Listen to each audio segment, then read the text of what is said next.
Орон дөргөөзөгчтэй цагийн хүрд 5 гарагийн дугаараа эхэлж байна. Эхлээд та бүхэн өнөөдөр үзүүлэх зарим мэдээний товчтой танилцсан уу? Дэгийн тухай хуулиар улсын хурлын гишүүд хурууны хээгээрээ санал өгнө. Шүүгчийн ёс зүйн хорооноос 29 шүүгчид хариуцлага тооцжээ. Шүүгчийн хариуцлагын тогтолцоотой холбоотой асуудлыг хууль зүйн булан тундан. Шинэ төв цэвэрлэх байгууламжийн барилгын ажлыг эх сард эхлүүлэхээр төлөвлөж байна. Тусгай сангууд хийсэн шалгалтын дүн гарлаа. 6 жилийн өмнө шавн тавигдсан төлөнхийн төвийн барилгын ашиглалтад орох хугацаа дахин 1 өдрөөр хойшлоо. Эдгээр болон бусад мэдээний дэлгэрэнгүй та бүхэн цагийн үрдээс үл авч үзээрэй. Эхний мэдээ танилцуулъя. Улсын хурлын гишүүд бусдын өмнөөс коноп дарддаг чуулганы хуралдаанд оролцдгүй зэрэг олон асуудлыг хуулийн хүрээнд зэгцлэхээр боллоо. Улсын хурлын чуулганы хуралдааны дэгийн тухай хуульд энэ хаврын ээж чуулганаар нэмэлт өөрчлөлт оруулах юм байна. Энэ хаврын ээлжид чуулганаас эхлэн улсын хурлын гишүүд ирцээ хурууны хээгээрээ саналаач мөн хурууны хээгээрээ өгч хууль батална. Энэ зохицуулалтыг 2018 онд дэгийн тухай хуулинд нэмэлт өөрчлөлт оруулж инхүү хэрэгжүүлэх гэж байна. Хүний өмнөөс коноп дарлаа, эрхэнд халдлаа, эсвэл хуулийг цөөн өрцтэй батлаа гэдэг асуудал байхгүй болж зэгцэрнэ. Үүнтэйгээ уялдуулж дэгийг сайжруулах хилцүүлэг мэтгэлцээнийг бодиттой болох шаардлага бий болно. Цаашдаа дэгийн тухай хуулинд нэмэлт өөрчлөлт оруулснаар парламентэд соёлыг төлөвшүүлж шинжлэх ухааны баримт нотлохонд тулгуурласан мэтгэлцээн өрнүүлдэг болох нь. Ингэж нэмэлт өөрчлөлт оруулахдаа хэд хэдэн асуудлыг туцгах хэрэгтэйг хэлж байна. Улсын их хурлын гишүүд өөр давхар ажил эрхлэж байгаа асуудлыг улсын их хурлын хуулиар нь зэгцэлж өгөх хэрэгтэй байгаамаа. Нутгийн зөвлөлийн дарга болов би хууль тогтоох үйл ажиллагаанд оролцох боломжуудыг бусад ажиллаар ихээхэн хомиж бай. Дэлхийд намын бүлгүүд эрцийг хариуцдаг. Тухайн эрцийн хувийг бүлэг тусвар өөрийнхөө гишүүдийн дотроос бүрдүүлж хариуцдаг. Энэ хариуцлагыг яаралтай хийж өгөөч. Өмнө нь ерөнхийлөгчөөс 5 удаа, засгийн газраас 7 удаа улсын хурлын хуралдааны дэгийн тухай хуулинд нэмэлт өөрчлөлт оруулах төсөл боловсруулж оруулж ирснийг улсын хурал баталж байсан. Харин одоо зөвхөн улсын хурал хуулиа өөрчлөх ёстой гэсэн зөвлөмжийг олон улсын байгууллагууд өгчээ. Улсын их хурлын хуралдааны дэг бол зөвхөн өөрсдөө тэр дэгээл тогтоох асуудал байдаг. Бусад улс орн парламентд ёсны жишгтэй сонгодог хүч үүссэн улс орнуудад бол парламентд өөрөө дэгээ тогтоогч байна гэсэн юм зарчим байдаг. Улсын хурлын даргын захирамжаар чуулганы хуралдааны дэгийн тухай хуулинд нэмэлт өөрчлөлт оруулах ажлын хэсгийг байгуулсан. Энэ ажлын хэсэг дэгийн зохицуулалтыг сайжруулахдаа үндсэн хуулийн суурь зарчим үзэл баримтлалыг баримталж, гадаад орнуудын сайн туршлагыг нэвтрүүлэхээр ажиллаж байна. Монгол Улсын хөгжлийн банкнд засгийн газар шалгалт оруулахар улсан байна. Тус банкнд шалгалт оруулах ажлын хэсгийг засгийн газрын хэрэглэх газрын дарга оюун эрдэнэ ахалж ажиллах юм байна. Засгийн газрын хэрэг эрхлэх газрын дарга оюун эрдэнэ өнөөдөр Төрийн ордон тус банкыг шалгах ажлын хэсгийнхэнтэй уулзсан юм а. Шалгалтыг 30 хоногийн дотор хийхээр болсон. Эхний үр дүнг 14 хоногийн дотор олон нийтэд ил тод болох юм байна. Өмнө нь бол Монгол банкнаас хөгжлийн банкн дээр бас ажлын хэсэг гарч шалгалт хийхээр очсон боловч тодорхой шалтгаанаар хөгжлийн банк бол бичиг баримтаа гаргаж өгөөгүй гэдэг ийм асуудлыг бол Монгол банкны ерөнхийлөгч бас бидэнд тавьсан. За тийм учраас засгийн газрын шалгалт оруулах нь бол зүйтэй гэж үтсэн. За энэ дээр бас ажлын хэсэг бүрэн бүрэлдэхүүнээрээ энэ 30 хоногийн дотор босод ажилласаа нэлээдгүй хугацаанд чөлөөлөгдөж энэ үйл ажиллагаанд хамтдаа бас ийм дүгнэлт хийх ёстой. Үүний дараа засгийн газрын хэрэг эрхлэх газрын дарга хөгжлийн банкны байранд очиж шалгалтын талаар удирдлагуудад нь мэдээлэл өглөө. Чингис Самура бондоос эхлээд төсөл хөтөлбөрийн сонгон шалгаруулалт, санхүүжилт, зээлийн эргэн төлөлтийн төвшин зэрэг чиглэлээр шалгалтын ажлыг хийх юм байна. Ямар нэгэн байдлаар хөгжлийн банкн дээр ч юм уу цаашдын үйл ажиллагаан дээр л үнэлт өгч яаж хөгжлийн банк цаашдаа зөв ажиллах уу? Яаж гадаад дотоодын хөрөнгө оруулагчтай бас цаашдаа хамтарч ажиллах уу? Яаж анх байгуулагдсан хуулийнхаа үзэл санааны хүрээнд ажиллах уу? Улс төрөөс хамааралгүйгээр цаашдаа яаж явах уу гэдэг ийм л ерөнхий дүгнэлтийг гаргах нь бол энэ шалгалтын үндсэн үүрэг гэж үзэж болно. Хуулиараа бүх баримтуудаа гаргаж өгч, ажлын хэсгээ дэмжиж, зөв ойлголт өгч хуулийн хүрээнд хамтран ажиллах юм үүрэгтэй. За ер нь бол 17 онд шинэ хууль батлагдсанаас хөгжлийн банкн дээр бол үндэсний аудитын газар, Монгол банк, за олон улсын хөндлөнгийн аудит гэдэг шалгалтууд орсон. Мөн татварын ерөнхий газар гэдэг. Ер нь бол хууль шинээр хууль батлагдсанаас хойш хөгжлийн банкн дээр бол жил бол 3-4 удаагийн хөндлөнгийн байгууллагуудын шалгалтууд орж иж байгаа. Тэр бүхэдээ бид тухайгаар бүх мэдээллийг хангаж өгч байгаа. Тэгэхээр та бүхний ажилтнууд бол бид нар бол ямар нэгэн саад учруулахгүй бүх боломжтой мэдээлэлээр хангана. Ажлын өрөө туслагаагаар бүх юугаар хангахад өрөө туслага бэлтгэсэн байж байгаа.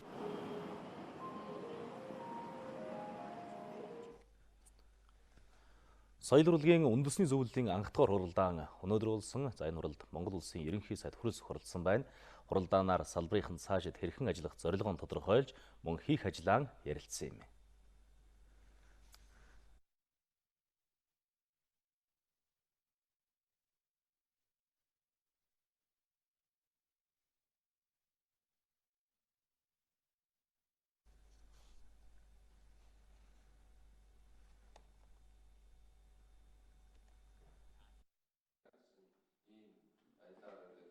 Соёл урлагаар дамжуулан Монгол хүнийг бэлтгэх, цаашлаад улс орныхоо дархлааг хадгалж үлдэхийн тулд юу хийж болох саналаа тэд хэлж байна. Монголын соёл өөртөө хэрэггүй дэлхий дээр эхний 5-д ордог ийм урлагийн байгууллага байсан. Энд чон, баавга, ирвс сармагчийн энтер гэдэг ийм амьтан байсан. Тэгэхээр ийм байдалд хүрчээд байгаа энэ имийг одоо төр засаг маань анхаарч үзээд энэ дээр жинхэнэ өөрчлөлт гаргаж өгөөч. Үндэсний хэмжээний том хулгай явж байгаа. Энэ хулгай бол одоо биднэрт мэдэгдэж байгаа жилд 1000-аас 1500 буш мөнгөнийг хулгайгаар малтаж байгаа. Тэгэхээр энэ мэтчлэн одоо энэ хүмүүсийг соён гэгэрүүлж, ойлгуулж, соёлыг нь гаргаж ирж чадах юм бол хүмүүс өөрийгөө хайрладаг, төр засгаас явуулж байгаа бодлого үйл ажиллагааг зөв шингээдэг ийм болох болов уу гэж одоо бодож байна. Хүүхэд залуучууд өөр улс орны ахуй соёлыг илүү шүтэж даган дуурайж түүнд автаж байгаад санаа зовж байгаагаа ерөнхий сайд хүрэлцэх хэлж байна. Иймээс олон нийтийг соён гэгэрүүлэхээс эхлээд энэ зөвлөлд хийх ажил их байгааг онцоллоо. Монголын соёл, Монгол урлаг, Монгол уламжлал, улсын эх орны бахархал бидний үнэт зүйлээ гэж би бодож явдаг юм байна. Тийм учраас соён гэгэрүүлэгч та бүгдийг энэ амаргүй үүргийг нэр төртөө биелүүлж, ард иргэдийнхээ соён гэрэх үйлсэд сэтгэл гаргаж зүтгэж хамтарч ажиллахыг та бүхнээс хүсэж байгаа юм аа. Монгол улсын ерөнхий сайдын санаачилгаар өнгөрсөн жил соёл урлагийн салбарын өнөөгийн байдал ирээдүйн чиг хандлага зөвлөгөөн болж байсан юм. Тус зөвлөгөөнөөс соёл урлагийн үндэсний зөвлөл байгуулах шийдвэр гарч ийхүү цаашаад хийх ажлаа ярилцлаа.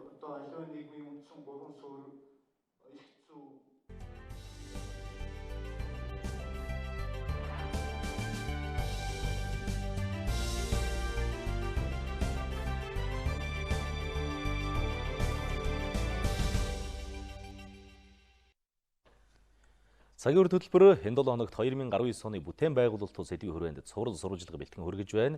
Энэ удаа бид 6 жилийн өмнө шавн тавигдсан ч өнөөдрийн хүртэл ашиглалтад ороогүй төлөнхийн төвийн шинэ барилгын асуудлыг сурвалжллаа. Анх Кувейт улсын засгийн газрын 800 ам долларын буцалгүй санхүүжилтээр төлөнхийн төвийн шинэ барилгыг барьж 2018 оны 9 дугаар сард хүлээлгэн өгөх гэрээ хэлэлцээрийг хийсэн байдаг. За өнгөрсөн оны архивын сурвалжлагыг иргэн сануулъя. Орны ач бол мэдээж улсын хэмжээнд бол явагддаг тасаг учраас байнгын ачаалттай.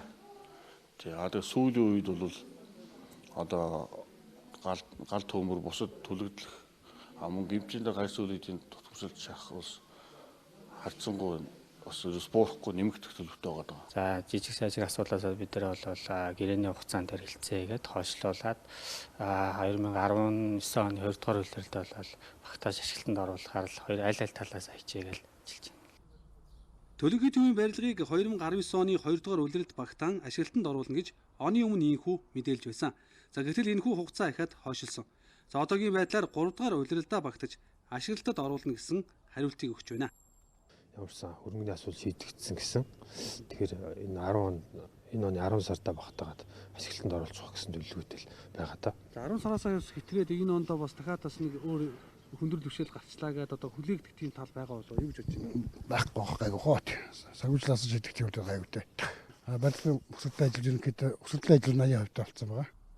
Газрын маргаан хөрөнгө оруулалт удааширсан зэрэг шалтгаанаар төлөнхийн төвийн барилгын ажил жил дараалан хойшилсоор ирсэн. За тухайлбал Кувейт улсын засгийн газрын санхүүжилт удаашрж орж ирсэн гэх тайлбарыг ч хийж байсан. За харин одоо бүх асуудал шийдэгдсэн гэж салбарынхан мэдээллээ. Энэ лабораторид хэвтэн эмчилүүлэх хэсэгтээ яаралтай тусламжтай иж бүрэн комплекс байгууламжтай. Тэгэхээр одоо сая баяр наадмын үеэрч 100 өвлжээ биднэрт бол энэ төлөгдөлд осголтоос үүдсэн гэмтлийн шалтгаантай эмэг бол нэлээд их байж байгаа юм нөхцөлд бол бид нар энийг яаралтай л ашиглалтанд оруулж өвчтний аюулгүй байдал эмчилгээний чанар сайжруулах тал дээр анхаарч ажиллахаас аргагүй байгаа. Барилгын компаниуд амлсан хугацаанд шинэ эмнэлгийг чанар стандартын дагуу барьж хүлээлгэн өгөх ажил үлдсэн байна. За улстай ганц төлөнхийн төв гэмтлийн эмнэлэг дотор 80хан ортой дасгийн хэмжээнд ажиллаж үйлчлүүлэгчтэй хүлээг авч дийлэхгүй арай ядан үйл ажиллагаа явуулж байна. 300 ортой шинэ эмнэлгийн барилгыг нэг улирлаар хойшлуулах нь бүхэл нэг хоногийн өмнө ашиглалтанд оруулах шаардлагатай байгааг эмч өвчтнүүд хэлж сануулсаар байна. Улаанбаатарчуудын олон жил хүлээсэн шинэ төв цэвэрлэх байгууламжийн барилга бүтээн байгуулалтын ажил эх сараас эхлэхээр боллоо. Улаанбаатарыг таагүй үнрээс салгах энэ цэвэрлэх байгууламжийг 3 жилийн хугацаанд барьж ашиглалтад оруулахаар төлөвлөд байна. Бүгд найрамдах Хятад ард улсын хөнгөлөлттэй зээлээр барих шинэ төв цэвэрлэх байгууламж хоногт 250 мянган метр куб хүчин чадалтай бохир усанд 3 үе шаттай цэвэрлэгээ халдваргүйжүүлэлт хийх юм байна. Мөн лаг боловсруулж био хий гаргах замаар үйлдвэрийн нийт цахилгааны хэрэгцээний 53%-ийг хангах юм байна. Гэрээнд бол хэд хэдэн давуу тал байгаа. Нэгдүгээрт бол нийт ажлын 50%-ийг Хятадын тал хийн. 50%-ийг бол Монгол компаниуд хийнэ. За хоёр дахь нь бол ажлах хүчний хувьд бол Хятадын талаас 50%, Монголын талаас бол 50% гаргахаар болсон. За мөн Монголд үйлдвэрлэх боломжтой зарим нэг тоног төхөөрөмжийг 35% хүртэл Монголын талаас нийлүүлэх боломжтой болсон. Мөн Монголд үйлдвэрлэж байгаа материалыг тойлбол цементийг одоо Монголоос хангахаар ингээд гэрээнд тусгагдсан. Шинэ төв цэвэрлэх байгууламжийн техник эдийн засгийн үндэслэлийг бүгд найрамдах Франц улсын Артила Виленд транспорт компани боловсруулсан байна. Шинэ цэвэрлэгтэй болох хүртэлх хугацаанд хотын таагүй үнэрийг арилгахын тулд лаг үнэргүйжүүлэх төхөөрөмжийг улсын баяр наадмаас өмнө ашиглалтанд оруулахар шийдсэнийг энэхүү засгийн газрын хуралдаанаар мэдээллээ. Мөн засгийн газрын өнөөдрийн хуралдаанд сангийн сайд Хүрэлбаатар засгийн газрын тусгай сангууд хийсэн шалгалтын дүнг танилцууллаа. Шалгалтын явцад 319 аж ахуйн нэгж 2 сангаас зэрэг зээл авсныг тогтоосон. Хугацаа хэтэрсэн зээлийн үлдэгдэл 130 тэрбум төгрөгт хүрсэн байна. Тухайлбал тариалан эрхлэлтийг дэмжих сан, мал хамгаалах сан, хөтөлбөр эрхлэлтийг дэмжих сан 2017 оны эцсийн байдлаар 395.3 тэрбум төгрөгийн авлагтай гарчээ. Мөн тариалан эрхлэлтийг дэмжих сан 2018 оны 9-р сарын 31-ний байдлаар 141.1 тэрбум төгрөгийн өглөгтэй хугацаа хэтэрсэн найдваргүй зээл 72 тэрбум төгрөг байна. Эрхлэлтийг дэмжих сан дотор бол жишээлбэл одоо жижиг дунд үйлдвэрлэлийг дэмжих сан, тариалан эрхлэлтийг дэмжих сан, мал хамгаалах сангаас 3 одоо зээл олгож болдог 3 сангаас гурвангаас нь аж ахуй нэгж авсан, зээл авсан аж ахуй нэгжүүд байна.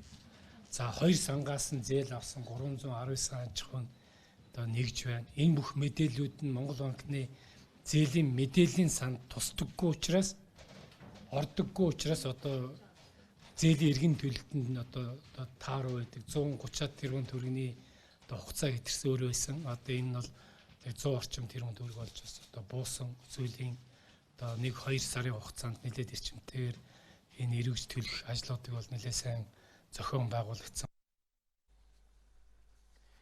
Баян хөшөөний хөтлөрчмийн зарим айл нэгдсэн ус дулааны шугам толбогдлоо. Ингэснээр нүүрс төлөө хэрэглэхгүй байшингаа халаах боломжтой өрхийн тоо 285-аар нэмэгдэж байна. Одоогийн байдлаар Чингэлтэй дүүргийн 7 дугаар хорооны 33 айл дулааны асуудлаа бүрэн шийдсэн.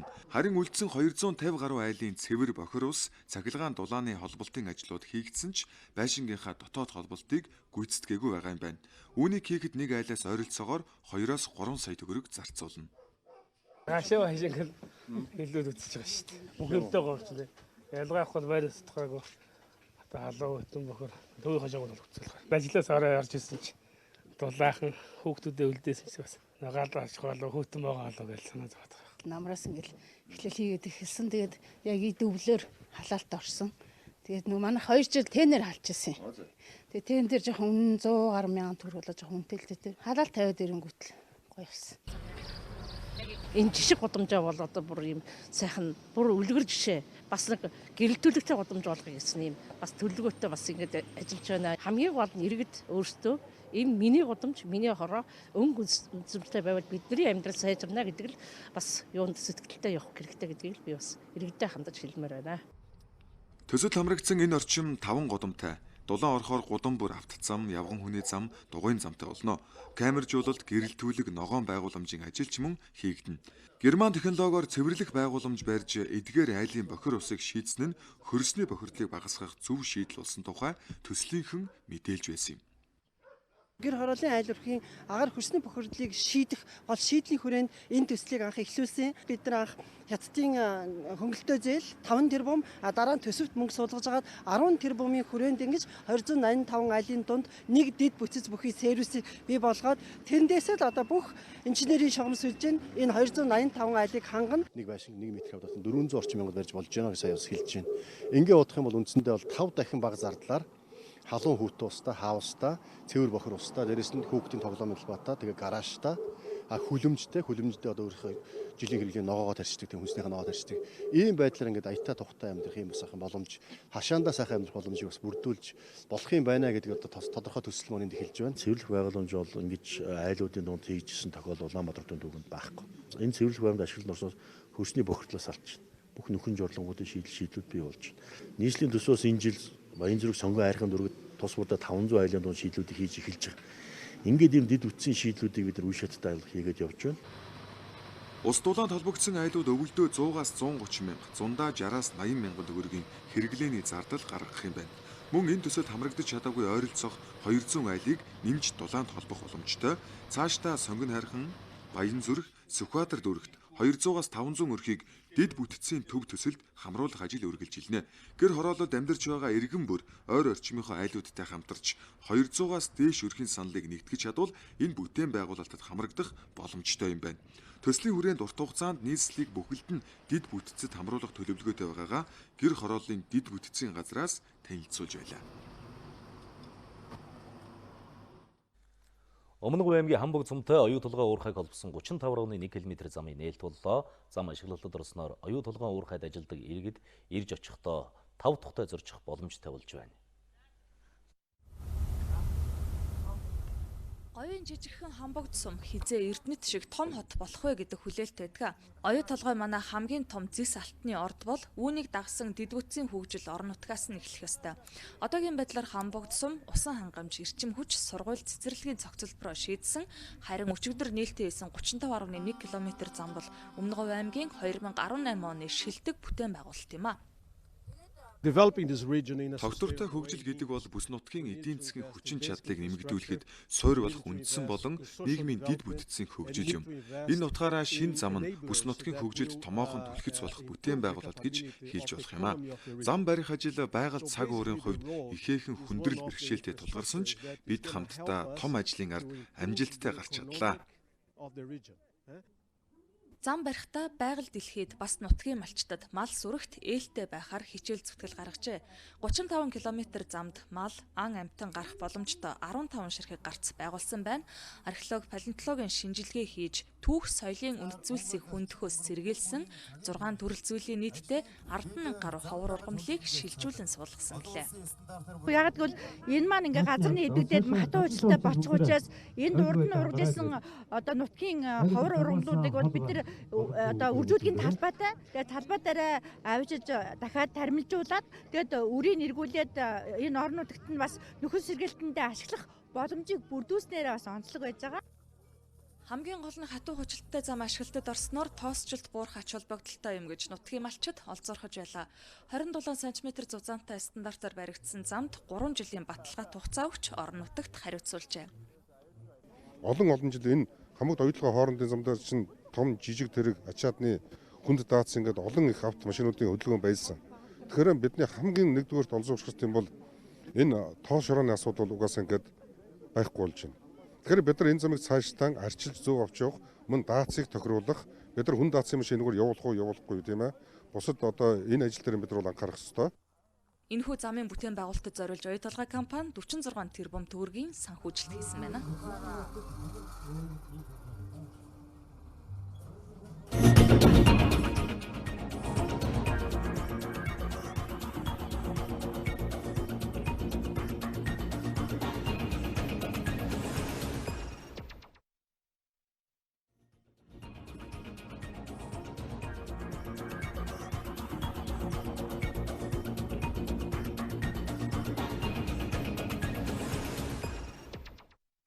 Хүмүүзэгчтэй цагийн хүрд мэдээллийн хөтөлбөр хууль эрх зүйн булангаар үргэлжилж байна. Студид сэтгүүлч Эрдэнэ Үрм ажиллаж байна. За шүүгчдийн сонгон шалгаруулалт болон хариуцлагын тогтолцоо гэсэн сэдвээр мэдээлэл өргөхөд бэлэн болсон байна. Орой минь төргий. За орой минь төргий. За мэдээлэл хүргэхийн өмнө одоо шүүгч нартай холбоотой бас сөрөг мэдээллүүд сүүлийн саруудад бас нэлээдгүй гарч байгаа. За яагаад вэ гэхээр одоо 2018 онд авилгатай тэмцэх газраас за авилгалын индексийн байдлыг бас одоо шударга байдлын үнэлгээг бол гаргасан байгаа. За энэ хүн үнэлгээгээр 2018 онд шүүхийн байгууллага хамгийн их авилга тархсан институцээр 1-р байранд орсон үзүүлэлтийг одоо үзэгчтэй харж байна. Шүүхт иргэдийн итгэлд одоо бас тийм сайнгүй тохиолдлууд бол байгаа шүү дээ. Өөрөөр хэлэх юм бол иргэд бүхэн шүүхээр явж үйлчлүүлэхгүй байгаа. Одоо улс төрчдийн томоохон мэдгдлүүд бол олон нийтэд бол шууд хүрж байгаа. За энэ утгаараа бол үйлчлүүлээгүй хүмүүс бол одоо тэдгэрийн одоо мэдгдэл юм уу хэлж байгаагаар бол одоо тийм байна гэсэн ийм одоо төсөл байх магадaltaй. Шүүхээр үйлчлсэн болон шүүхээр үйлчлээгүй иргэдийн 60% нь бол шүүх бол хэргийг хууль нийцүүлэн шударгаар бол шийдэж байна гэж хариулсан байгаа. Шүүхээр үйлчлсэн иргэдийн бол 81% нь бол шүүхийг шударга байна гэж үзсэн байгаа. За улсын хэмжээнд өнөөдөр 503 шүүгч бол ажиллаж байна. За 2018 онд давхарцсан тоогоор 342 шүүгч буюу 161 шүүгчид иргэдээс гомдол ирсний дагуу шүүхийн ёс зүйн хорооноос гомдлыг хянаж шалгажээ. За давхарцсан тоогоор 161 шүүгчд бол гомдол гаргаад сахилгын шийдвэрлэлийг одоо 18 онд бол 29 сахилгын шийдвэрлэл ногдуулж шийдвэрлсэн ёс зүйн хороо. Нийтдээ бол 18 онд бол яг хуулийн хүчин төгөлдөр шийдвэрээр бол 3 шүүгч сануулгах, за 1 шүүгч цалин бууруулах, 1 шүүгч бол огцрох ийм одоо сахилгын шийдвэрлэлийг хүлээсэн байж байгаа. За тэгэхээр нэгэнт шүүгчийн тухай ярьсных шүүгчийн сонгон шалгаруулалтын тухай дэлгэрүүлэх үү? За тэгээ мэдээж шүүгч гэдэг бол энэ хариуцлагатай албан тушаалд очиж байгаа хүмүүс бол одоо төрийн нэрийн өмнөөс бол одоо шийдвэр гаргадаг ийм хүмүүс байгаа.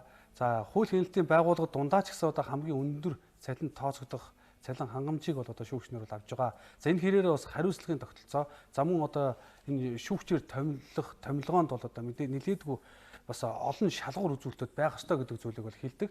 За тэгээд одоо иргэдийн зүгээс бол одоо шүүгчийг томилж байгаа асуудлыг бол одоо өмнө нь төдийлөн сайн мэддэггүй байсан. За одоо бол одоо шүүхийн ерхий зөвлөлөөс бол сайтта шүүгчтэй холбоотой мэдээллүүдийг гаргадаг болсон. За энэхүү мэдээлэл нь яаж байгаа гэхээр сонгон шалгаруулалтанд оролцож байгаа шүүгч нартай холбоотой мэдээллийг ил болгож байна. За тэгээд хууль заасан хэлбэрийн дагуу одоо шүүхийн мэргэжлийн хороо, за гишүүд нэр зан эсвэл за шүүхийн мэргэжлийн хорооны ажилтны албанд эрүүлийн одоо гомдлоо бол одоо иргэд эрүүлэх бол боломжтой болсон байгаа. За энэ дээр бол одоо нэр дэвшиж байгаа шүүгч нарын мэдээллүүдийг ингээд ил тод нээснээрээ за шүүгч нар бол одоо хэр их хариуцлагатай байж чадах юм бэ? За мөн түр тухайн шүүгч одоо өмнө нь ямар зүйлүүд одоо холбогдож байсан. За ер нь хэр их ёс зүйтэй, за айл сургуульд өгсөн, за ойр дотных нь гээд одоо ер нь хяналт шалгалтуудыг бол одоо маш сайн хийдэг болсон талаар бол одоо шүүхийн ерөнхий зөвлөлөөс бол бидэнд өгж байсан. За энэ дээр ч гэсэн одоо яг сүүлийн үед сонгон шалгаруулалт хийх гээд одоо шүүгч нарын бас энэ нэрс зарлагдсан байгаа байдлыг үзэгч та хүмүүс бас энд хэрэгснээс харах болно. За энэхүү одоо шүүгч нарын бол одоо өөрсдийнх нь биеийн байцаалт зам одоо шүүгч нартай холбоотой бүх мэдээллүүд бол энэ дээр л гарсан байгаа. За энэ мэдээлэлтэй холбогдуулаад шүүхийн ерөнхий зөвлөлөөс бас ер нь харгалзан үзээд за энэ шүүгчийн ёс зүй болон бас энэ шүүгчид одоо тавигдах шаардлагуудыг одоо шалгалтанд тэнцсэн за өндөр оноо авсан бол за ерөнхийлөгчд бол одоо өргөн мэдүүлдэг. За ерөнхийлөгч бол одоо тухайн шүүгч нарыг бол томилох хэсэг асуудлыг бол шийддэг. За ийм зарчмаар бол одоо шүүхийн үйл ажиллагаа за шүүхийн сонгон шалгаруулалтууд бол явж байна. За гэвч энэ шүүхийн сонгон шалгаруулалтанд за иргэдийн оролцоо хэр их байгаа юм бэ гэдэг зүйл бас ийм шүүмжлэл бас байгаа. За энэ дээр бол мэдээж иргэд бол сайтаар дамжуулж шүүгчтэй холбоотой мэдээллийг өгж байгаагаар бусдаар за шүүхийн сонгон шалгаруулалтанд иргэдийн төлөөллөөс одоо орж байгаа юм зүйл бол байхгүй байгаа. За шүүгчтэй холбоотой сонгон шалгаруулалтын журам бол юм байна. За гэвч бол яг иргэдийн оролцоотой тэрхүү шийдвэрт хэр их үндэслэж за шүүхийн ерөнхий зөвлөл санал дүгнэлтэд гаргаж цаашаа уламжилж байгаа гэдэг энэ асуудал бол бас нэлээдгүй анхаарал татаж байгаа. За тийм ч бас хууль эрх зүйн булангаараа энэ асуудлыг бид онцоллоо. За хууль эрх зүйн буланг Эрдэнэ Үрм хүргэлээ. Дараагийн мэдээ танилцуулъя. Албан ёсны зөвшөөрлгүй бол таксийн тавьж болохгүй. Хэрв зөрчил хуулийн дагуу 100 мянган төгрөгөөр торгох журам өчигдрөөс хэрэгжиж эхэлсэн. Тэгвэл өнөөдөр энэ шийдвэрийг цуцалсан байна. Чухам ямар шалтгаан байсныг бид тодрууллаа. За өчигдрөөс өнөөдрийн хооронд энэ хуулийн заалтын дагуу нэг аж ахуй нэгж 6 иргэнийг торгосон байна. Гэхдээ энэ бол халтур хийж яваа хувь иргэдийг бус албан ёсны бүртгэлтэй гэдэг нэрээр ажиллаж байсан компанийн жолооч нарыг торгожээ. За хэрвээ үзэгч та дэлгэцэнд харуулж байгаа энэ хоёр аппликейшнийг ашиглаж такси дуудаж байсан бол тэд таныг хуурч байж олон жил явсан машин туршлага муутай жолооч танд үйлчилж байсан байх эрсдэл өндөр байжээ. За 19 оны 1-р сараас одоо App.com гэсэн аппликейшнийг ажиллуулж байгаа DTS сервис компани дээр шалгалтыг хийж үүсгэсэн. Тухайн компанид бол одоо зөрчлийн тухай хууль заасны дугаар хариуцлагын тооцоод үйл ажиллагааг зогсоосоо. За 2019 оны 2-р сард бол Maxim такси гэх аппликейшнийг ажиллуулж байгаа. Жигүүртний хаан гэх компани дээр бол шалгалтын үйл ажиллагаа хийгдээд явж байна. App.com аппликейшнийг ажиллуулж байгаа DTS сервис компани захирлын мэдээлж байгаагаар бол тухайн компани өөрөө тухайн аппликейшн дээр байгаа жолооч нарын тоо хэмжээг өөрөө бол мэдэхгүй гэдгийг мэдүүлсэн.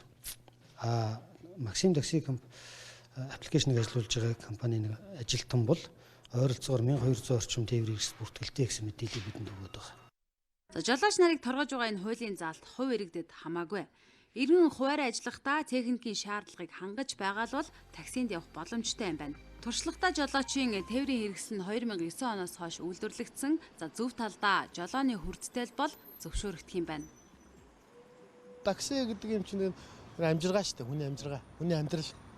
Тэнцэж одоо мань мэтэ одоо 40 45 за би ч одоо 45 таг ч одоо мань мэтэ усуудыг ажил авдаг байгуул байхгүй шүү дээ. Тэгэл таксыг хараад за та 75 оны өгшүүн байна да. Тэгэхээр тэр усууд юу хийх вэ? Бага унаа гараад хоолоо залгуулна шүү дээ. Би хөдөө аж ахуй тээврийн баатар жолооч байж хагаад 1985 онд одоо яам тусгай газрын автобусуудыг татан буулгахад өөрөө машин аваад товдоо гарсан. Хэрвээ машин авахгүй бол чиний машиныг 65 манахаас салгаддаг үндэстэй байсан. Ингээд би ховдоо машин авч тустайгаа гарсан. Яг тогтсон тийм юм гэж санаж байдгүй юм уу? Зарим өдөр 91-20-оос 30-таа л ордог шүү дээ. 20-оос 30-таа. Тэгээд тэр чинь яг хуу дандаа байнгын биш орлого байхгүй юм чинь. Байнгын орлого биш. Тийм болохоор л гэж яаж. Тэгээд эн чинь хүн боломжтой бол таксинд яваад гэж бодохгүй шүү дээ. Боломжгүй болоод таксинд явж байгаа. Хуурамч нэртэй энэ мэд таксичдыг нэмэхгүй тулд хүртээмжийг цаашид хэрхэн сайжруулах вэ гэдэг асуултыг бид нийслэлийн нийтийн тээврийн газраас тодрууллаа. 2020 он гэхэд албан ёсны зөвшөөрөлтэй таксины тоог 2000 болгоно гэж төлөвлөгөөг нийслэлийн иргэдийн төлөөлөгчдийн хуралд оруулахаар бэлтгэж байгаа гэж хэлж байна. За гэтэл бидэнд түүнээс ч илүү хэрэгцээ бий.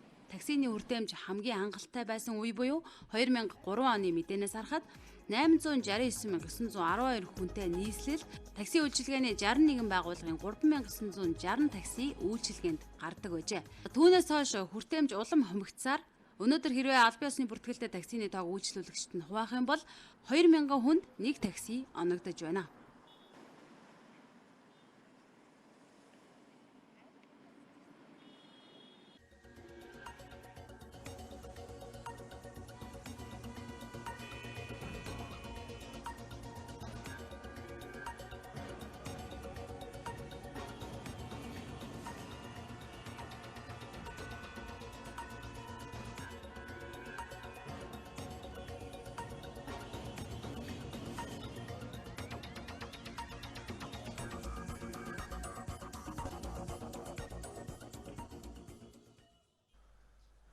Манай сурвалжлах хэсэг Хөвсгөл аймгийн Цагаан нур суманд ажиллаад ирлээ. Энэ сумын хэмжээнд хүн амын тоо өссөн хэдий ч ажилгүй л нэмэгдсэн байна. Хөдөлмөрийн насны залуусын 70% нь тогтмол орлогогүй, ажлын байргүй байна. Улаанбаатар хотоос 1000 гаруй километрт таслагдсан Цагаан нур суманд амьдрал хүнд байна. Сүүлийн 3 жилийн хугацаанд олон улсын төсөл хөтөлбөрийн хүрээнд 100 орчим хүн ажлын байртай болжээ. Үүнээс өөрөөр ажлын байр нэмэгдсэн зүйл огт байхгүй гэдгийг сумын удирдлагууд хэлж байна. Зах зээл эхэлснээс хойш одоо энэ ажлууд нь зогссон. Сумын хөдөлмөрчид маань одоо бас амьдрахад бас нэлээд хүндрэлтэй байдаг. Зөвхөн одоо төрийн албан хаагчид албан байгууллагуудад ажилладаг, төрийн албан хаагчлууд ажилтай байдаг. Бусад иргэд маань бол бас одоо тий ажилгүй нэлээд хүндрэлтэй байдаг. Цаашид одоо энэ загасны одоо үйлдвэрээс сэргээж загас агандаг одоо энэ ажлыг бас хийвэл их зүгээр байна. Нарийн мэрэгчлээ ажилгүй залуусч цөөнгүй байгаа гэлээ. Орон нутгийн иргэд ажлын байртай болох хүсэлтэйч хийх ажил олдохгүй байгааг ярьж байна. Ямар л бол ямар ажил хийх залуучвал ажиллагаа залуучвал тэрэнд ажлын байрлал чухал байна. Хамгаалт чухал. Ингээд амьдарч байгаа юм маань презентл шүү дээ. Ийм байшинд амьдарч чадахгүй. Энэ Монгол гэрт амьдардаг байнгын нүүдэл суудал болж ингэж энд би төвд амьдардаг. Тэгээд бидний бас төвөө хүмүүсгээд төвд байдаг гэдэг цаатан иргэдэг бас 2 хуваагаад бидний бас ингэж алга үсэж байна. Би одоо олон хүүхэд багчаад сургуульд сургадаг хүн би тэгээд арваад амбултай тэгээд хүүхдүүд минь сургуульд дунд сургууль сурдаг. Тэгээд нэг хүүхдээ нэг сургаж юмсан гэж бодоод одоо тэр өндөл одоо би санаа зовсоод гом. Цаашдаа тулгарч байгаа бас нэг хүндрэл бол боловсролын асуудал. Туваа болон монгол хэлээр ярьдаг. Гэтэл сүүлийн жилүүдэд хүүхдүүд нь аль ч хэлээрээ зөв ярьж бичиж чадахгүй болжээ. Тиймээс төр засгийн зүгээс энэ асуудалд анхаарч хосолсон сургалтын тогтолцоог бий болгох шаардлагатай байгааг орон нутгийнхан илэрхийлж байна. Тухайн хэлээ хөгжүүлэхэд маань бас тусалцаа шаардлага зайлшгүй хэрэгтэй байна. Ер нь бол Монгол улсын хэмжээнд одоо монгол хэлээс өөр хэлээр ярьдаг одоо 2 үндэстэн байгаа. Тэр нь бол одоо Туваа, Казак 2 байгаа. Туваа хэлээ одоо сэргээж үзэх зайлшгүй шаардлагатай байна. Ер нь Монгол улсын хэмжээнд хос хэлний боловсрол гэдэг юмыг зайлшгүй хийх шаардлагатай болсон. Яагаад гэвэл одоо манай цагаан зөвхөн хөвсгөл аймгийн цагаан ор сумын тухай иргэд бол хэлээ мартагдсан байдаг. Азлагдсан бүсэд бараа бүтээгдэхүүн нь өндөр байдгаас бүтээн байгуулалтын ажлын явц удаашралтай. Төсөв мөнгө нь хүрдэггүй бас нэг хүндрэл байна. Үүнээс болж чанаргүй барилга баригдаж шинэ барилгууд нь жил хүрэх хугацаанд дахин засварлах шаардлага үүсдэгээд олон бэрхшээл байгааг цагаан ор сумынхан илэрхийлж байсан юм. Бидний цөөхөн монголчууд төслийн багийнхан 5 аймгаар аялж 86 мянган км зам дуулсан ажлынхаа дурсамжийг гэрэл зурагт мөнхөлжээ. Тэд өнөөдөр гэрэл зургийн үзэсгэлэнгээ дэлгэлээ. Монгол өвлөмжлөл ахуй амьдралыг түгээх тэдний ажлын 2 жилийн тайлан энд багтаж байна. Одоогоос 2 жилийн өмнө Хөвсгөл аймгаас анхны зураг авч эхэлсний нэг нэ. Хүүхдүүдийн цовоо цойлгон инээд сонсогдох шиг хөдөөгийн амьдралын гэгээтэй бүхэн гэрэл зургийн хэлсэн чингэжээ. Зураг бүхэн тухайн аймгийн өнгө төрөх амьдралын хэв маяг үндэсний онцлог шинжийг илэрхийлж байгаагаас төслийн залуусын ажлыг тодорхойлж болно. Төслийн багийнхан энэ хугацаанд аль хэдийн 5 аймгийн түүх соёл, ёс заншлыг гэрэл зураг болгон баримтжуулж чадсан байна. 2 насныхаа босхон дээр бид нар 1000 гэрэл зургийн үзэсгэлэн гаргалаа. Мэдээж одоо бид нар 10, 20, 100 мянган зурагч одоо гарах болцоотой төсөл. Тэгвэл одоо 1000 зургийг багтаах ганцхан одоо зайсан хил байсан. Тэгэхээр энэ гэрэл зургийн үзэсгэлэн маань бол уламжилт болж байна. Анхны үзэсгэлэн дээр бас энэ QR-т гаргахад 2500 хүн үзэж байсан. Тэгэхэд ямар олон хандлттай үзэсгэлэн бэ? Энэ бол одоо Монголын рекорд гэж хэлсэн бол өнөөдөр зайсан дээр бол эхний одоо 4 хоногт баг 3000 гаруй хүн ирж үзсэн. Бидний цөөхөн монголчууд төслийн хүрээнд давсан гэрэл зургийн үзэсгэлэн зайсан хил зохицолборт энэ сарыг дуусталуулна. 10 жилийн хугацаанд дэлхийд дахин тархан суулсан 10 сая монголчуудынхаа түүхийг бичиж баримтжуулах нь тус төслийн гол зорилго юм. Энэ жил монголчууд олноор ажиллаж амьдардаг бүгд найрамдах Солонгос улсад төслөн өргөжлүүлэхээр зорж байна. Хөрөнгийн мэржийн хувьцааны арилжааг ихэвчлэн IPO гаргаж байгаа том компани захирлууд нээж цамцагдаг. Тэгвэл өнөөдрийн арилжааг дунд сургуулийн сурагчид нээлээ. Өглөө бүр яг 10 цагт Монголын хөрөнгийн биржийн арилжаа нэгдэж дотоодын 300 гаруй аж ахуйн нэгжийн хувьцааны арилжаа явагддаг. Энд нийт 60 орчим брокерийн компаниар дамжуулан хүн болгон арилжаанд оролцох боломжтой байдаг. Хөрөнгийн биржид болдог үйл явц арилжаа хэрхэн өрнөдөг, үүнээс ямар өгөөж хүртэж болох талаар судлахаар глобал олон улсын дунд сургуулийн төгсгөнгийн сурагчид Монголын хөрөнгийн биржийг зорин иржээ. 3, 2, 1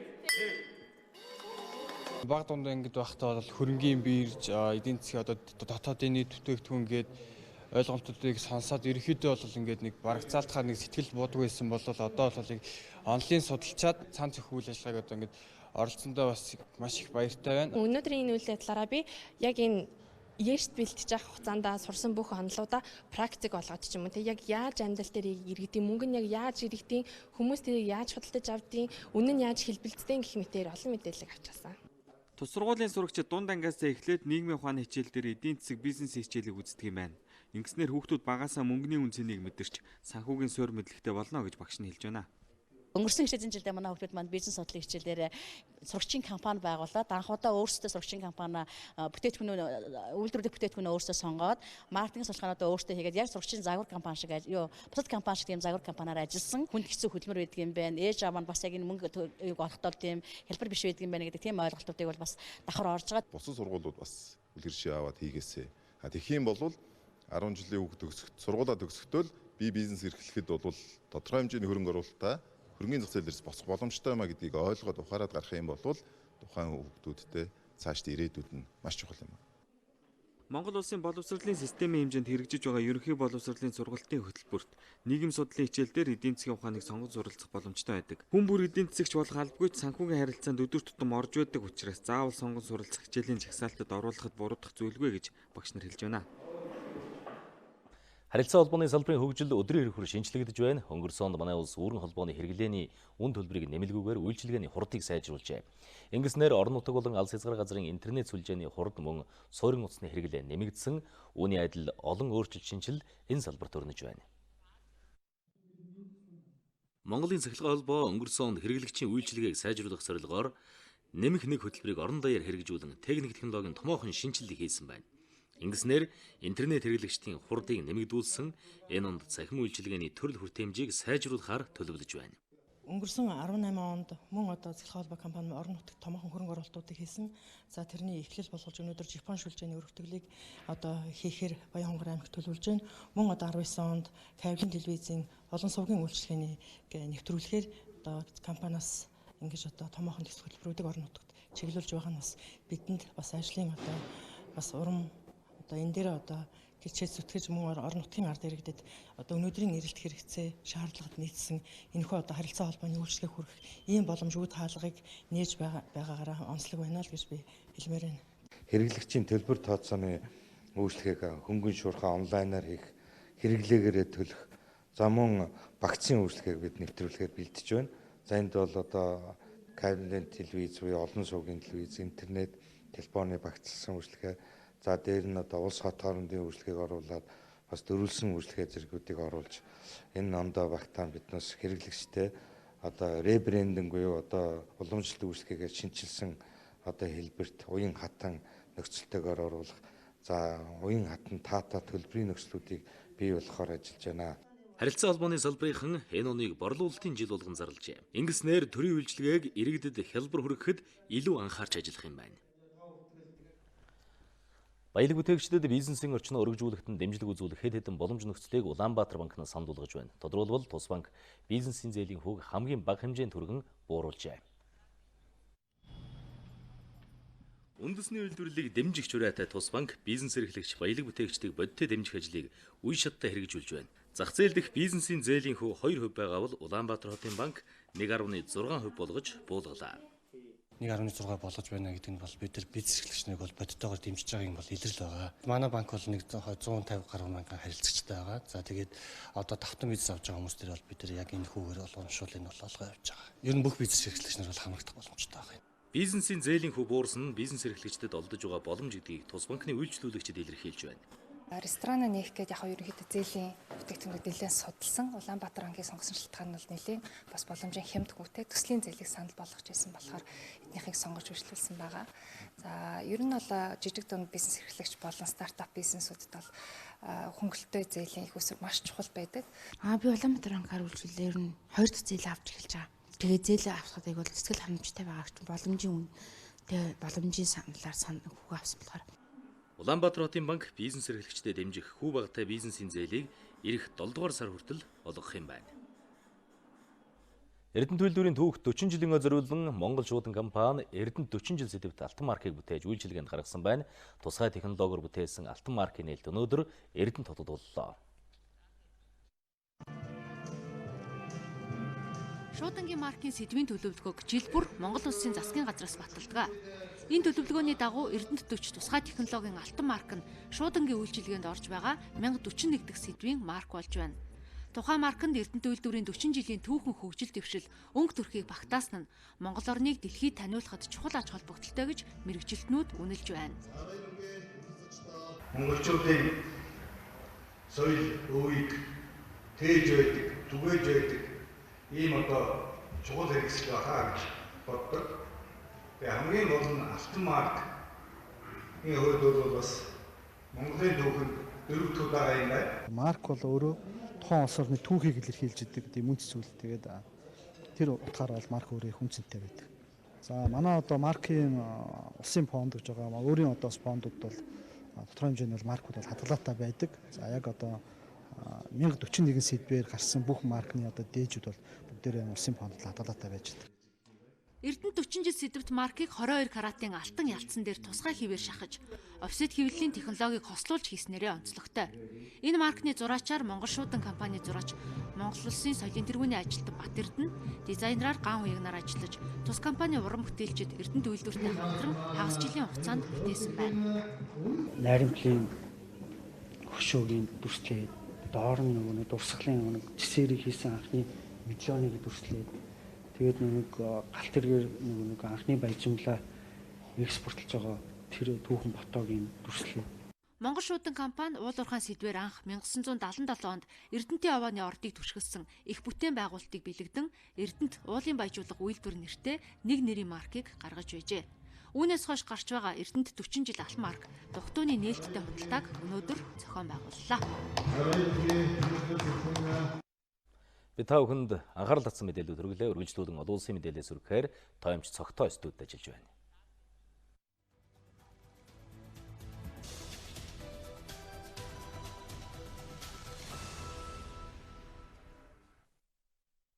За үзэгчдээ орой минь дүргээ та бүхэндээ өнөөдөр дэлхийд дахинд болон олон улсад өрнсөн анхаарал татсан мэдээлэлээс хүргэе. Америкийн нэгдсэн улсын ерөнхийлөгч Дональд Трамп зэвсэг хүчний 6 дахь төрөл болох сансрын хүчин байгуулах үүрэг өглөө.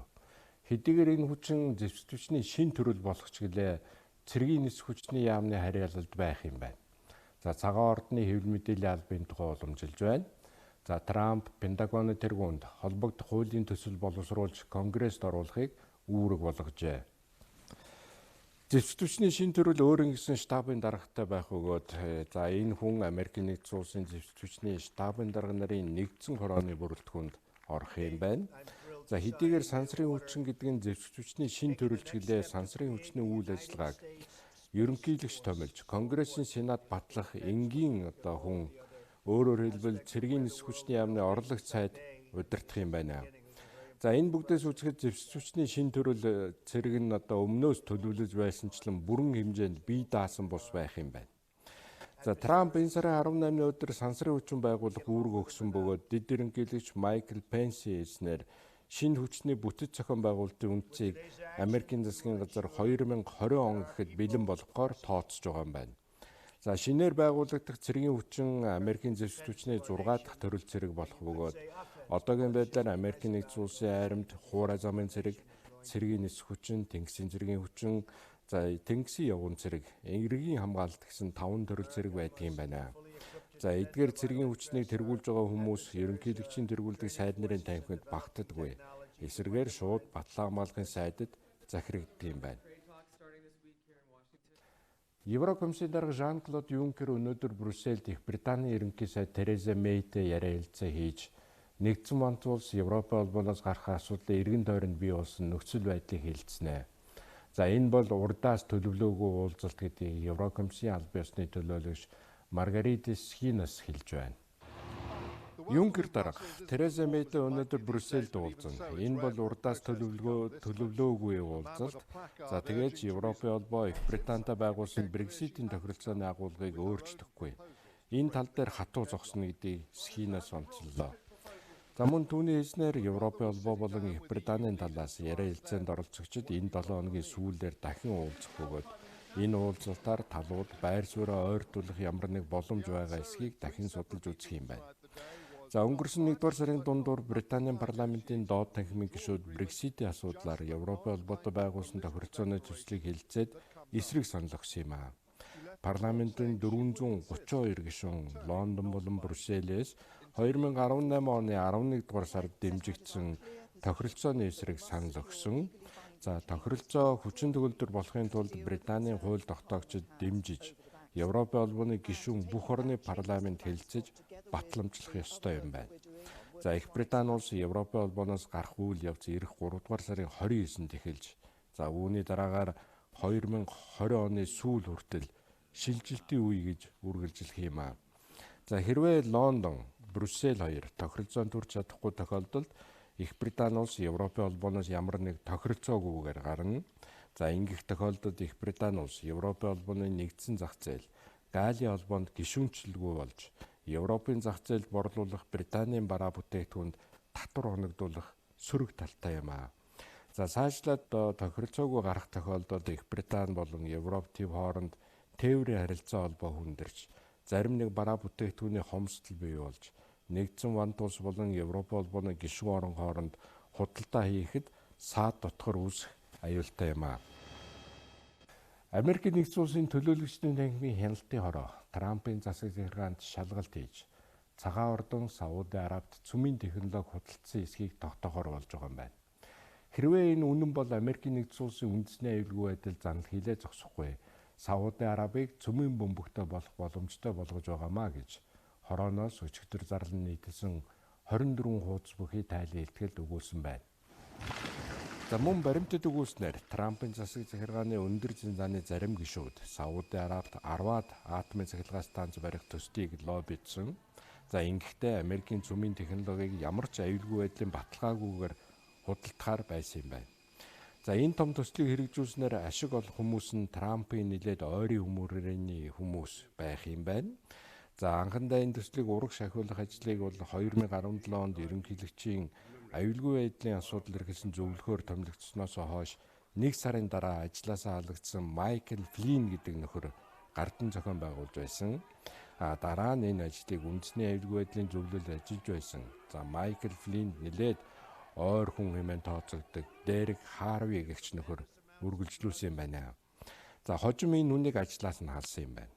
За үүнээс гадна энэ арилжаанд Трампын хүргэн Жаред Кушнерийн эзэмшдэг хэсэг компанитай нэлээд ойр бизнес харилцаатай байдаг Brookfield Asset Management гэдэг компани оролцох ёстой байсан юм байна. За төлөөлөгчдийн танхимын хяналтын хороо энэ тайлан илтгэлээ цагаан ордонд ажиллаж байсан ажилтнуудын өгсөн мэдээлэл тулгуурлан ил болгож байгаа юм байна. За эдгээр ажилтнууд Трамп эрх мэдлээ хэтрүүлсэн хэмээн үзэж байгаа юм байна.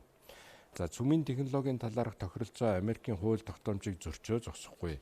Ийм арилжааны талаар Конгресс заавал дуулгах ёстой байдаг юм байна. Бүгд найрамд гарчсан Солонгос ард улсын удирдагч Ким Жон Ун энэ сарын 27-оос 28-нд Ханой хотноо Америкийн нэгдсэн улсын ерөнхийлөгч Дональд Трамптай уулзсныхаа дараа Хятад айлчилж магадгүй тухай Өмнөд Солонгосын Ринхаб агентлаг мэдээлж байна. За агентлаг Бээжинд өөрийн их сурвалжтай тулгуурлан энэ тухай мэдээлж байгаа юм байна. За агентлагийн тэмдэглэснээр Ким Жон Ун өнгөрсөн онд Сингапурт Трамптай уулзснаас хойш 7 хоногийн дараа Бээжинд очиж бүгд найрамд Хятад улсын дарга Ши Цзиньпинд яриа хэлцээний үр дүнгийн талаар мэдээлж байжээ. За мөн тэрээр Сингапурт очсноос 1 сарын өмнө бас Хятадд айлчилж байсан юм байна. Энэ удаа ч гэсэн ийм зүйл болохыг Ринхаб агентлаг үгүйсэхгүй байгаа юм байна. Бүгд найрамд гарчсан Солонгос ард улсын удирдагч сүүлийн 1 жил Ши Цзиньпинтэй 4 удаа уулзсан. За тэгцүүр Америкийн нэгдсэн улсын ерөнхийлөгч Трамп Солонгосын хойгийг цөмийн зэвсгээс ангижруулах асуудал нэг их яарахгүй гэдгээ мэдэгдэж байх юм. Би нэг их яарахгүй. Хэдийгээр миний гол зорилго цөмийн зэвсгээс ангижруулах ч гэлээ умард Солонгос цөмийн болон пуужингийн туршилтаа зогсоосон. Ямар нэг аюул занал байхгүй тохиолдолд би нэг их яарахгүй. Би цаг хугацаанд хавчигдахгүй. Миний бодож байгаагаар умардын удирдагч Ким ямар нэг нааштай зүйл сэтсэн бололтой. Бид тун удахгүй үүнийг мэдэх болно гэж Трамп цохон тэмдэглэлээ. За тэрээр уулзалтын талаар хэлэхдээ энэ уулзалт сонирхол татсан, сэтгэл догдлуулсан уулзалт байна. Уулзалтын дүнд юу ч болж болзошгүй гэлээ. За Трамп өчигдөр Өмнөд Солонгосын ерөнхийлөгч Мун Жэ-интэй утсаар Ханоид их дээд хэмжээний уулзалтыг хэлэлцсэн бөгөөд өнөөдөр Японы ерөнхий сайд Абе Шинзотой ярина гэдгээ дуулгаж байна. За Америкийн нэгдсэн улс болон бүгд найрамд гарчсан Солонгос ард улсын удирдагчдын анхны түүхэн уулзалт өнгөрсөн оны 6 дугаар сарын 12-нд Сингапурт болж байсан. За уулзалтын дүнд Трамп, Ким Жон Унаар хамтарсан мэдээлэл гаргаж үүгээр Пхеньян цөмийн зэвсгээс иж бүрэн ангижрахад бэлэн гэдгээ илэрхийлсэн бол Вашингтон хариуд нь бүгд найрамд гарчсан Солонгос ард улсад аюулгүй байдлын баталгаа өгөхөөр амласан юм аа. За би та бүхэндээ өнөөдөр дэлхийн дахинд болон олон улсад өрнсөн анхаарал татсан мэдээллээс хүргэлээ. Эрхэм үзэгчдээ олон улсын мэдээлэлээс тоймч цогтоо та бүхэнд хүргэлээ. Үргэлжлүүлэн спортын мэдээ танилцуулъя. Сонин баяр студид дэжиж. Орой мэнд хүргэе. За орой мэнд хүргэе. Үзэгчдээ орой мэнд хүргээд өнөөдрийн спортын мэдээг эхлүүлж байна. За дотоодод болсон тэмцээн оролдоноос өдрөнд хүргэе. Монголын хөл бөмбөгийн дээд лигийн тэмцээний 12 удаагийн авраг эрчим клуб Азийн хөл бөмбөгийн холбооны AFC Cup тэмцээний урьдчилсан шатанд өрсөлдөж байна.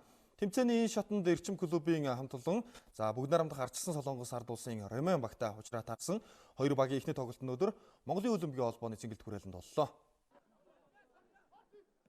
За 2004 оноос ихтэй энэхүү тэмцээнд үндэсний дээд лигийн аваргууд өрсөлддөг уламжлалтай. Сүүлийн 4 жилийн хугацаанд Монголын хөл бөмбөгийн холбооны дээд лигийн тэмцээнд төрүүлээд байгаа эрчим клуб 2019 онд бүгд найрамдах ардчилсан Солонгос ард улсын МЮОН клубтай уулзраа таарч өнөөдөр ихний тоглолтоо Монголын хөл бөмбөгийн холбооны ногоон талбайд хийлээ.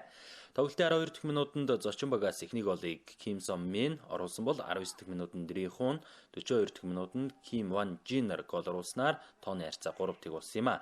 Улмаар тоглолт энэ үр дүнгээр өндөрлөж бүгд найрамдах ардчилсан Солонгос ард улсын баг өрсөлдөгч эрчим багийг хожлоо. За өнөөдрийн тоглолтод эрчим багийн тоглогчид 36% бөмбөг эзэмшсэн бол зочид 64% эзэмшжээ. Бүгд найрамдах ардчилсан Солонгос ард улсын МЮОН клубын хувьд өнгөрсөн онд улсынхаа дээд лигийн тэмцээнд 2 дугаар байранд орсон баг юм. За мөн тус клубын тоглогчдын ихэнх нь улсынхаа залуучуудын шигшээ огт хүчин зүтгэдэг юм а. Хоёр үгийн хариу тоглолт энэ сарын 27-ны өдөр бүгд найрамдах ардчилсан Солонгос ард улсад болно. Бүхэнчлөө төрөлдааны 2017 оны дэлхийн аварга Монгол улсын гавьяа тамирчин орхныг 2018 оны Азийн наадамд төрүүлснийхэн дараа допингийн шинжилгээ авахд түүнээс зөрчил илэрч медалийг нь хурааж байсан. За энэ асуудлыг удаан хугацаанд хилэлцсэний дараа дэлхийн бүхий нэгдсэн холбооноос эцэслэн шийдвэрийг гаргасан байна. 2018 оны 8 дугаар сарын 20-нд Индонез улсын нийслэл Жакарта хотноо болсон Азийн наадмын бүхэнчлөө төрөлдааны эмэгтэйчүүдийн 62 кг-ийн жинд Монгол улсын тамирчин орхон төрүүлж, үүнийхэн дараа допингийн хяналтын багийнхан шинжилгээ авчээ. За тэд 2 савнд цусны сорьц авч 42-89-758 дугаартаагаар WADA буюу дэлхийн допингийн эсрэг агентлагийн шинжилгээнд явуулж, Катарын Дохо хотноо лабораторийн шинжилгээнд оруулжээ. За ингэхэд дэлхийн допингийн эсрэг агентлагийн хоригдсон бодисууд илэрч зөрчил гарсан юм а. Дэлхийн бүхий нэгдсэн холбооны допингийн эсрэг хэрэгжүүлж байгаа журмын дагуу Монгол улсын гавьяа тамирчин орхныг 4 жилээр тэмцээн уралдаанд орох эрхийг нь хасжээ. Тэрээр 2022 оны 9-р сарын 16-ны өдрийн хүртэл тэмцээнд оролцох боломжгүй боллоо. За энэ нь дэлхийн бүхий нэгдсэн холбооны допинг эсрэг журмын 2-ын 1-д заасны дагуу гаргасан шийдвэр юм байна. Мөн тус журмын 12-ын 3-д заасны дагуу Монголын чөлөө төхөө холбоог 20 мянган швейцар франкаар торгохоор болж хариуцлага ногдуулж байна. Орхны хувьд Монгол улсын чөлөө төхөө үндэсний шгшөөгийн бүрэлдэхүүнд олон улс төв дэлхийн чанартай олон томоохон тэмцээн уралдаанд амжилттай оролцож эх орныхоо нэрийг олонтоо гаргаж байсан. Тухайлбал 2017 оны дэлхийн аврах шалгаруулах тэмцээнд алтан медаль, 2016 оны Риогийн олимпийн наадмын сонгон шалгаруулалтын тэмцээнд мөнгөн медаль, Mongolian тэмцээний 2 алтан медаль, 2013 онд залуучуудын дэлхийн аврах шалгаруулах тэмцээнээс хүрэл медаль хүртэж байсан бөгөөд за 2018 онд жинд дэлхийн жансааг тэргүүлж байсан юм а. Нийслэлийн ерөнхий боловсролын спортын төв сургуулийн 10 жил энэ онд тохиож байна. Ойн хүрээнд өсвөрийн тамирчдын дунд спортын 7 төрлөөр тэмцээн уралдаан зохион байгуулах юм байна. За эдгээр тэмцээнүүдийн эхлэл болж Тэмүүлэл 2019 гүйлтийн тишүүрийн аврах шалгаруулах тэмцээн өнөөдөр Хандгат дахь мөсөн гулгуурын талбайд боллоо. Нийслэлийн ерөнхий боловсролын спортын төв сургууль зуны спортын 12 өвлийн спортын нэг төрлөөр өсвөрийн тамирчдыг бэлтгэж байна. Монгол улсын спортын анхны төрөлцсөн ерөнхий боловсролын сургууль болох нийслэлийн ерөнхий боловсролын спортын төв сургууль байгуулагдсны 10 жилийн ойн хүрээнд Тэмүүлэл 2019 өсвөрийн тишүүрчдийн олон улсын тэмцээнийг өнөөдөр зохион байгууллаа. Энэхүү тэмцээнд 86 тамирчин оролцож 5 насны ангилалд шилдэгүүдэд тодруулсан юм. За мөн энэхүү тэмцээнд Оросын улбаны улсын Брад улсын Эрхүү хотоос 3 тамирчин ирж оролцлоо. Монгол улсад 2 дахь удаага ирж тэмцээн уралдаанд оролцож байна. Өмнө нь 2014 онд ирж байсан. Харин манай хүүхдүүд 3-4 удаа ирж тэмцээнд оролцож байсан. Монгол хүүхдүүдийн хувьд техник ур чадвар сайн харагдаж байна. Булгалтын техникийг харахад Япон, Солонгос, Хятадын тамирчидтай төстэй харагдаж байна. Барууны орнуудын тамирчдаас өөр техникээр уралцдаг харагдаж байна. Тус сургуулийн 10 жилийн ойн хүрээнд зохион байгуулагдах чөлөөтөх, жудоог, ширээний теннис, шатрын тэмцээнүүд эх 3 дугаар сард болно.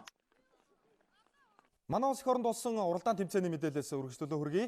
Шатрын 2019 оны улсын аврах шалгаруулах тэмцээн мэдээлэл технологийн үндэсний паркийн хурлын танхимд эхэлсэн байна.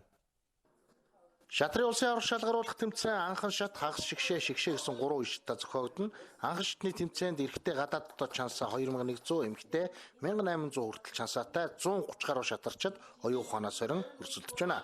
Дэлхийн шатрын холбооны дүрмээр зохиогдож байгаа энэ тэмцээн 9 өрг Швейцар системээр зохиогдно. Энэ тэмцээнээс шалгарсан шилдэг эрэгтэй 30, эмэгтэй 20 шатарчин цааш хагас шигшээд өрсөлдөх эрхээ авах юм а.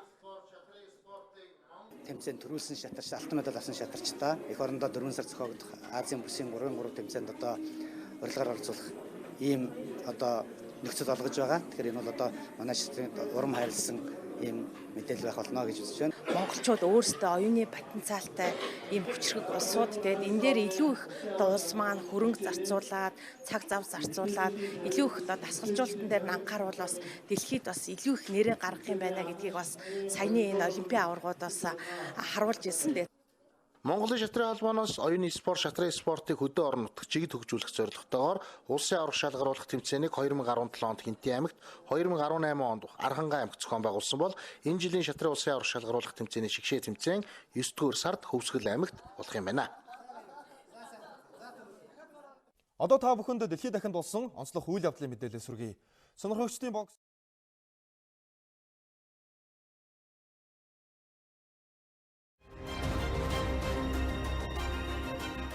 Монголын мэдээ телевиз даваагаас баасан гарагт өдөр бүр 11-ээс 14 цагийн хооронд мэдээллийн шууд хөтөлбөрөөр хүргэж байна. Монголын мэдээг DD-шийн 7, Sky Media-гийн 11, Innovation-ийн 13, Сансрын 3, MNBC кабелийн 41 дэх сувгаас хүлээн авч үзээрэй. Монголын мэдээ телевизийн тойм тайлбар хөтөлбөр 2017 оны 3 дугаар сарын 25-наас нэвтэрж эхэлсэн. Хөтөлбөрөө даваагаас баасан гарагт 18 цагаас үзэгч танд шууд хүрч байна. Тухайн өдөр эх оронд болоод олон улсад өрнөсөн үйл явдлуудаас олонний анхаарлыг татсан онцлог 3-5 үйл явдлын эргэн тойронд тоймчид мэдээллийг бэлдэн хүргэж байна. Үйл явдал хэрхэн өрнөв? Үүнтэй холбоотойгоор өмнө нь юу болж өнгөрсөн? Ирээдүйд хэрхэн өрнөх хандлагатай байна вэ гэдгийг тоймчид олон талаас нь анализ хийж, үзэгчдэд дүгнэлт хийх боломжийг олгосон бүтэн 1 цагийн хөтөлбөрийг өдөр бүр алгасахгүй хүргэсээр байна. Монголын үндэсний олон нийтийн телевиз 50 жилийн түүхтэй, Монгол улсын болон олон улсын хагас 100 жилийн түүхийн дуу дүрсний үнэт тарихыг бидэнд байна. Энэ бол тойм тайлбар хөтөлбөрийн гол агуулгын нэг хэсэг юм.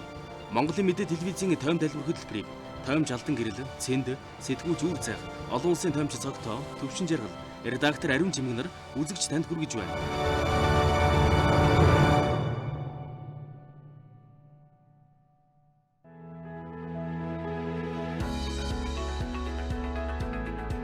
Монголын мэдээ телевизийн орон нутгийн мэдээ хөтөлбөр Монгол орны 21 аймагаас өөрийн тусгай сурвалжлагч нарийнхаа газар дээрээс нь бэлтгэсэн мэдээллийг бодиттой шуурхаагаар үзэгч та бүхэнд хүргэх болно. Архангай аймаг дахь сэтгүүлч анх манлай.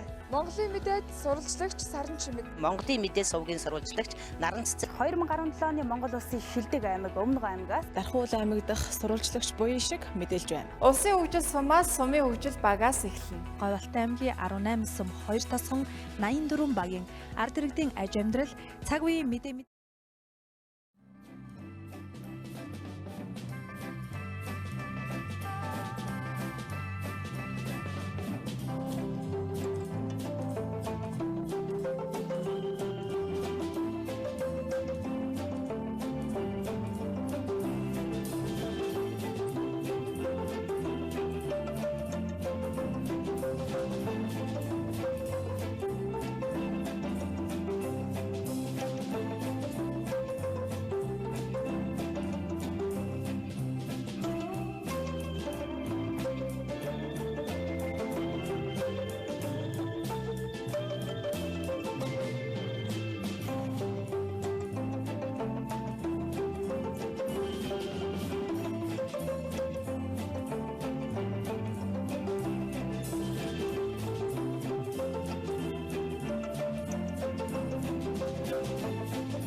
Эрхэм үзэгчдээ бид та бүхэнд цаг үрд мэдээллийн хөтөлбөрийн лав гарагийн дугаараа хүргэлээ.